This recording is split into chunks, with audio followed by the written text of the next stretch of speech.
I think things are very hard for young people at the moment, and what they tell me is the one thing that they want to be able to do is have a good job and buy a house, get on the housing ladder, and that's almost impossible for them to do.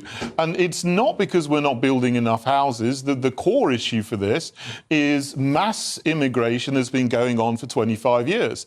It's continuing under Starmer. It's been happening for 14 years under the fake Conservatives. It's been happening for 13 years before that under Blair and Brown, and no one will even recognise that issue. And in fact, since Starmer has been in, there's been 10,000 migrants coming illegally across the Channel. There's been no move to cut work and student visas, which have gone through the roof in the last few years of the Conservative government.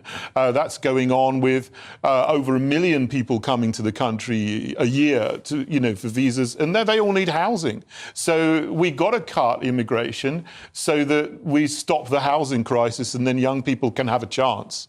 I mean, on that point, Benjamin, if we build all these houses, right, but the boats continue, we're going to need to put them somewhere, right? So well, I think in that context, I mean, I'm not saying people coming over illegally in boats is acceptable, because it's not good for Britain and it's not good for the people in the boats, because too many of them drown or go into a slave trade in the black market in Britain. But it's about something like 45,000 people a year. So that is a fraction of the immigration numbers. I think we should be a high immigration economy. I think we're better off from that. But the thing I would say is that politicians, whether Conservative, particularly Conservative, or Labour, are going on about the boats, but the fact is that 700,000 people came in legally. So if you have a problem with immigration, it's the legal numbers, not the boats. Well, yeah, fine. So you accept then that you say we need higher immigration. I didn't say higher, but high. High, OK, but you still need to house these people. And you've just said yourself that we've got a chronic housing shortage in this country. Where are they going to go? Well, if you took all the migrants out, if you stopped them coming, we'd still have a housing crisis. Yeah, but it's even worse with that. It wouldn't be getting worse. In the last 50 years, we have almost exactly the same population as France today.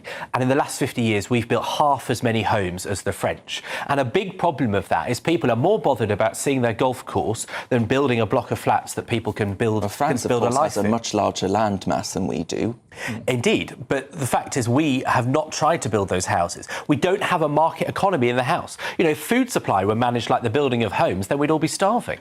Higher immigration, immigration numbers continued at this current pace? Well, I mean, before Blair, it was an acceptable, reasonable, manageable level, about 30,000 net coming to the country every year. Now it's 700,000 net. You know, if we got back down to the levels that it were before mass immigration started, then there wouldn't be a problem. Then no one would be talking about it at all. The fact is, though, with 700,000 net, that masks the fact that there's 1.3 to 1.4 million gross actually coming to the country. They need to be housed, and, you know, there's not the houses for all those people coming here. And we do have a higher rate of inward migration than France now. We're getting on for 70 million in the country. The Oxford study into how many illegal immigrants are in the country, we had almost 1 million. France had fewer, Germany had fewer. Yeah. We are an outlier. Yeah, we are, and we've got a higher proportion than most other countries in Europe, all other countries in Europe. But there is another part to this, a massive part, which is that we have a declining and a relatively low birth rate. And so, first of all, if the birth rate had kept up with what it was for the boomers generation, well, we'd still have this housing problem. So if you swap foreigners for natural born, you'd have the problem.